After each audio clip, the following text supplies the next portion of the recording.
My parents chuckled. You'll never be as good as your brother. I stood up and said, then tell him to pay all the bills. I'm not sending money anymore. My mom was shocked. What money? We never received a single dollar from you. My name is Max. I'm 28, the oldest son, the steady one, the one who keeps the spare batteries and the emergency cash in a Ziploc bag. I pay my rent on time. I show up early. I bring folding chairs to family cookouts because we always run out.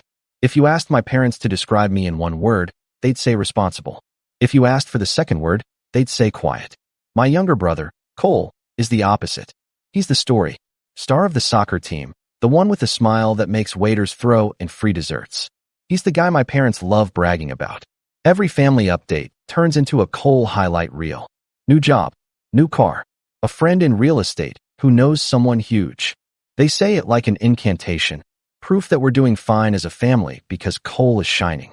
I used to joke that I was the background music while Cole was the lead singer. Except the joke stopped being funny around age 22, when I was working double shifts and still showing up to fix the Wi-Fi and replace the light bulbs at my parents' place because Dad's back hurts and Mom shouldn't be on a ladder. They never asked how I was.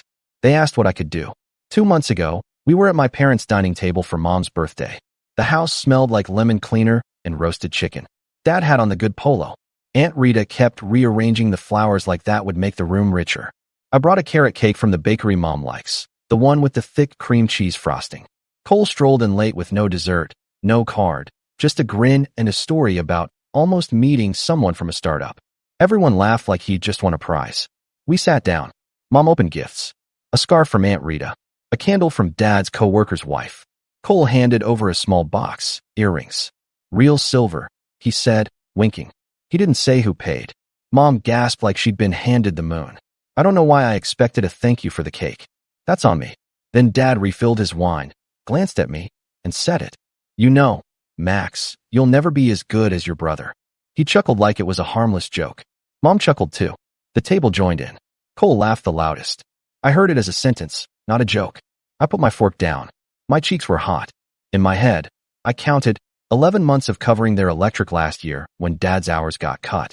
31 gas fill-ups after Mom's car just needed a little help. 22 transfers labeled groceries because the fridge was empty and your brother is between paychecks. I counted like breaths. Wow, Aunt Rita said, watching me. Don't be sensitive, honey. I wasn't crying. I was stoned. In that quiet, Mom added lightly. We just want you to be more ambitious, that's all. I reached for my water. The glass shook a little. I told myself to swallow it. Smile. Make a joke. Keep the peace because that's what I do. But then Aunt Rita turned to Cole and said, you really are the man of the family. And Mom nodded. A small laugh came from Dad's side. He's the one we can rely on. I don't know why that was the thing that pierced me, but it was. The word rely landed hard. It hit the part of me that keeps spreadsheets of due dates and bank transfers and receipts, the part that memorizes account numbers and Wi-Fi passwords, and the exact model of the fridge filter. I didn't say a word. I helped clear the plates, boxed the leftovers, wiped the counter. When I grabbed my jacket, Mom hugged me without looking at my face and whispered, try not to be jealous of your brother. On my way out, Cole clapped my shoulder. Don't take it personal, man. Outside, the porch light flickered. I stood under it, keys in hand, listening to them laugh through the window. I thought of the Zelle notification from that morning. $2.20 to Mom, groceries. I'd sent it without thinking, like I always did. My phone buzzed. A text from Mom. We love you. Bring paper towels next time, we're out. No heart emoji. No thank you. Just a list. I drove home in silence. I put the carrot cake box in my fridge, even though it was half empty. I sat on the couch and stared at the receipts folder in my email that I'd been building for years like a weird hobby. Little green check marks. $80. $115. $400. $900. It all blurred. The next morning, Dad called and left a voicemail I didn't answer. Hey, kiddo. Don't be dramatic. Family jokes. I played it twice. Then I opened my banking app and scrolled. And scrolled. And scrolled. That night, I realized the joke was on me. And in the middle of that realization, while I was checking the date of a transfer labeled utilities, my screen lit up with a group chat notification. Family dinner Sunday, 6 p.m. Don't forget, Mom wrote. I stared at the words for a long time and felt something in me tilt. The money started when I was 21 and thought helping out was what good sons did. Dad called one January after a snowstorm. Power bill's a little high this month. Can you spot us $120? I'll pay you back Friday. He didn't pay me back Friday. He didn't pay me back ever. But he did ask again in February. We're short on gas money. Just until payday. Then March. Groceries. Your mom's trying to stretch it. I was working at a tech support desk, making $17.50 an hour. I lived in a studio with a wobbly table and a couch I found on Facebook Marketplace. I didn't have a lot, but I could spare $50 here, $75 there. It felt good to be useful. I told myself I was building trust. By 24, it wasn't spot us. It was a routine. Every first of the month, $300 labeled utilities. Every third Sunday, $80 gas. Random Wednesdays, $40 to $100 groceries. It added up to roughly $650 a month for almost 4 years. Some months more. When their car needed new tires, it was $480. When their water heater broke, my card, just for the deposit, was $250 that somehow became $250 plus $250 plus. We'll square it later. There were also Cole emergencies that weren't emergencies. He needs $200 to register for a certification exam. His landlord is being a jerk. Can you cover half the rent for this month? He had a slow month with freelancing. Cole always had a story. I always had a transfer. We never talked about paying me back. It was implied. Everything was implied in my family. Help, gratitude, debt. Nothing was written, but it was all recorded in my app. I tried to set boundaries once. I told Mom I couldn't send money until I refilled my savings. She sighed. We'll die before we ask you again. That promise lasted 2 weeks. She texted a grocery list and a heart. I sent $100. I sent because I knew what an empty fridge feels like, and because she always said, just this once, with that worried voice that opens your wallet. It wasn't just money. It was time. I fixed their Wi-Fi, installed a thermostat, replaced a bathroom faucet after watching 3 YouTube videos. I drove Cole to interviews. I edited his resume. I even let him use my address when he didn't want to keep moving his mail. Packages started arriving with his name on them. Sneakers, a drone, a gaming headset, while Mom texted me photos of the empty pantry. Whenever I mentioned being tired, Dad made jokes. That's adulthood, kiddo. Whenever I brought up fairness, Aunt Rita said, families aren't ledgers. Except in our house, the ledger lived in my pocket. The favoritism wasn't subtle. If Cole showed up with takeout once, Mom called him generous for a week. If I covered 2 months of their power bill, she said, we're all doing our part. On Father's Day, I booked a dinner for the 4 of us and paid the check. You shouldn't have, Dad said, and then turned to Cole to ask about his big plans at a company where he didn't actually have a job yet. The worst part was how they rewrote things in real time. Thanksgiving last year, Aunt Rita asked who helped with the water heater. Mom smiled at Cole. Our boy made some calls. I looked at my bank app under the table and saw plumber deposit $250. I said nothing. It's easier to be quiet than to be called dramatic. Meanwhile, my own life was just small. I wasn't struggling, but there was always that one bill I'd push a week, that one dinner I'd skip with friends because I'd sent $200 at 3 p.m. for urgent car insurance. My savings plateaued. When my coworkers planned a weekend trip, I pretended I had other plans. I didn't. I had a spreadsheet. I used to think they didn't know, that maybe the details were fuzzy in their heads. But they knew.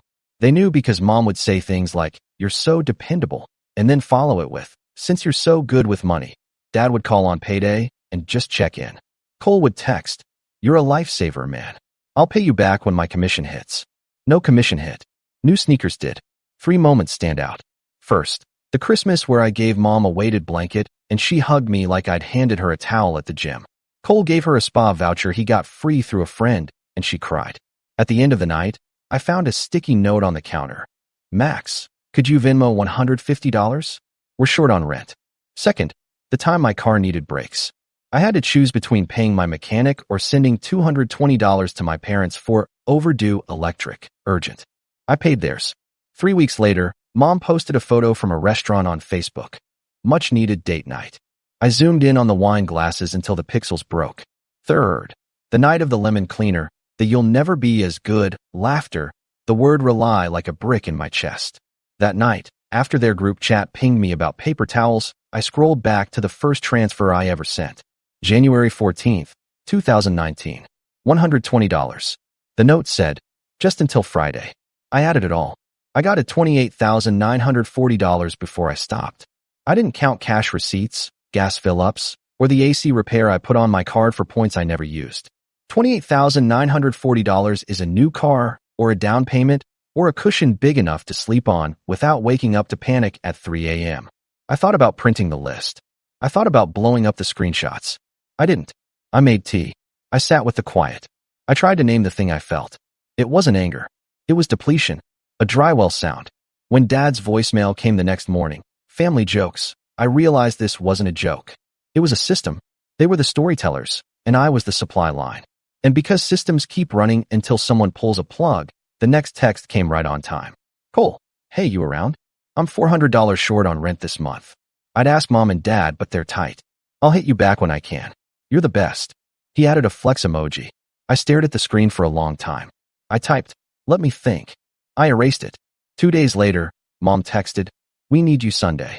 Dad looked at the bills, and it's not pretty. Bring your checkbook. A smiley face. Bring your checkbook. I screenshot it. I didn't reply. I took a day off work and opened a blank doc. At the top I wrote, transfers. I listed dates and amounts for 2 hours. I printed it.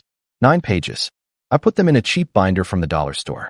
I didn't know if I was going to use it, but I knew I was done pretending this was air. Sunday came with that heavy, pre-thunder heat. I parked 2 houses down and carried a grocery bag because showing up empty-handed is how you lose the argument before it starts. Inside, paper towels. I rang the bell. Dad opened the door like a principal. Mom was at the table with a calculator and a stack of envelopes. Cole leaned on the counter, scrolling his phone. Finally, Mom said brightly, we were just talking about our plan. Great, I said, and set the bag down. Dad tapped the calculator. We've been doing the numbers. With interest rates and inflation, we need a family approach. We're thinking everyone contributes monthly until things stabilize. Everyone, Cole echoed, not looking up. I pulled out the binder and put it on the table. Before we talk about a plan, can we talk about the last 4 years? Mom blinked. What's that? Receipts, I said. Money I've sent for utilities, groceries, car repairs, rent. All of it. I might have missed a few. Dad's mouth tightened. Max, this is not the time to play accountant. It's exactly the time. Mom reached for the binder, flipped a few pages, and frowned. What money? We never received a single dollar from you. The room went quiet. Not the quiet of thinking. The quiet of gaslighting dropping like a fog. I didn't raise my voice. I slid my phone across the table. Open my bank app. The transfers are there. Notes. Dates. If you want, I can print statements. Dad pushed the phone back like it burned. This is disrespectful. What's disrespectful is rewriting my life while asking for my checkbook, I said. I've covered bills since 2019. I could list them one by one, but you can read. Cole finally looked up. Dude, why are you making this weird? It's family. Exactly, I said. Family doesn't deny reality when they're caught. Family says thank you. Mom's eyes flashed. After all we've done for you, the greatest hits album, you're going to throw money in our faces? I'm not throwing it. I'm acknowledging it. I took a breath. My hands were steady. You've depended on me for years. You've called me dependable and then laughed about me being quiet while assigning me the bill. Today, I'm not quiet. Dad leaned forward. So what do you want? A parade? A medal? I want boundaries, I said. No more monthly transfers. No more emergency Venmos. If you need help, you ask in advance, and you accept no for an answer. Cole scoffed. Then tell him to pay all the bills, I said, turning to Dad. If I'm never as good as my brother, let the golden child be the safety net. Mom stood. How dare you pit brothers against each other? I'm not, I said calmly. You did that a long time ago. The air felt heavy. My heartbeat didn't. It felt slow and even, like a metronome. I thought I would shake. I didn't. This isn't about revenge, I added, voice low. This is about closure. Dad's jaw worked. So you're cutting us off. I'm ending a system that's been bleeding me dry, I said. I'm not your bank. I'm your son. Mom stared at the binder like it might bite. We never asked you to, you exaggerated. Those were gifts, you love us. I do, I said. And loving you cannot mean bankrupting myself, financially or emotionally. Cole laughed once sharp. Whatever, man. I picked up the binder, slid the paper towels across the counter, and headed for the door. Max, Mom called. Don't walk away. You can't just. I can, I said, hand on the knob. And I am. I stepped into the heat. The door closed behind me like a full stop. My phone started buzzing before I reached my car. 12 missed calls. Then 18. By the time I pulled into my apartment lot, 31. I put the phone face down on the counter and made pasta. I ate standing up, staring at the binder like it was radioactive. When I finally checked my phone, I had 47 unread messages. Mom, you're confused. Come back and talk this out. Dad, you owe us the respect of a conversation. Aunt Rita, money isn't everything, sweetheart. Cole, you really think this makes you the hero? I didn't reply that night. I turned off notifications, cleaned my sink, and went to bed at 9:30 like the most boring rebel alive. I slept 8 hours for the first time in months. Monday, the narrative machine started. A cousin texted, "Heard you blew up at dinner. You okay?" My grandmother left a voicemail that had 2 full minutes of sighing. Dad wrote a group message about entitlement and forgetting where you came from. Mom posted a Facebook status about kids these days with a praying hands emoji. I expected anger. What surprised me was the revised history, immediately, like a show going live with the wrong script. Messages shifted from "we never received money" to "we never asked for money" to "those were gifts" to "you never said it was hard." I took a screenshot of each version, not to send, just to keep myself from doubting my own memory later. At work, I backed up the binder as PDFs, and then I did something small that felt huge. I opened my bank app and canceled 3 recurring transfers. Utilities, gas, groceries. The app asked, "Are you sure?" I hit yes. My chest felt both empty and light. The calls kept coming. Mom alternated between sobbing and sounding like a customer service rep. "We can start fresh," she said on one voicemail. "Let's just agree on a number. Maybe $300 a month." Dad tried logic. "We're a unit. Everyone does their part." Cole sent me a Venmo request for $400 with the note, "Rent," last time. I declined it. He sent a question mark. I didn't answer. Midweek, Aunt Rita invited me to coffee. Not an ambush, I promise. It was an ambush. She opened with a hug that smelled like powder and then went into a speech I'm pretty sure she rehearsed in the car. "Let's not burn bridges over a misunderstanding." "What misunderstanding?" I asked. She smiled the way people smile when they think you're 5. "You embarrassed your parents. They feel attacked." "They felt attacked by math," I said. She sighed. "You know your mother. She worries. She says you didn't tell her you were keeping track. So gratitude only counts if I don't keep a receipt?" I asked. "Got it." She blinked. "You're being unkind." "I'm being accurate." I paid for my own coffee and left before she could turn accuracy into cruelty. By Friday, the tone changed. The group chat pinged with "Family meeting Sunday." I typed, "I won't be there," and sent it before the fear could edit me. Mom replied instantly, "You think you're better than us now?" Dad added, "Don't forget who raised you." Cole texted, "You've always been jealous, bro, sad." I muted the chat. I made a grocery list with exactly what I wanted: berries, pasta, salmon, a kind of yogurt I usually skip because it's not necessary. I bought it. I ate it with a spoon the size of my boundaries. Little practical changes followed. I set up a savings transfer with the same dates and amounts as what I used to send them. Watching $300 slide into my own account on the first of the month was like unlocking a window. I booked a dentist appointment I'd been putting off. I called a therapist and said, "I need help untangling guilt from responsibility." She said, "That's a job I do a lot." At night, the temptation to explain buzzed in me like a mosquito. To send a long, calm message with screenshots and numbered lists and I statements. I didn't. Explaining to people committed to not hearing you is performance art. I didn't have the energy. Still, it hurt. The ache surprised me. I missed the version of our family I kept trying to build with my money and my silence. There were good memories threaded in there. Mom's chicken noodle soup when I was sick, Dad teaching me to change a tire, Cole and I laughing at stupid memes. It's easier to keep paying a tax when you call it love. 2 weeks in, the calls slowed. The guilt didn't, but it got quieter. Then the spin went public.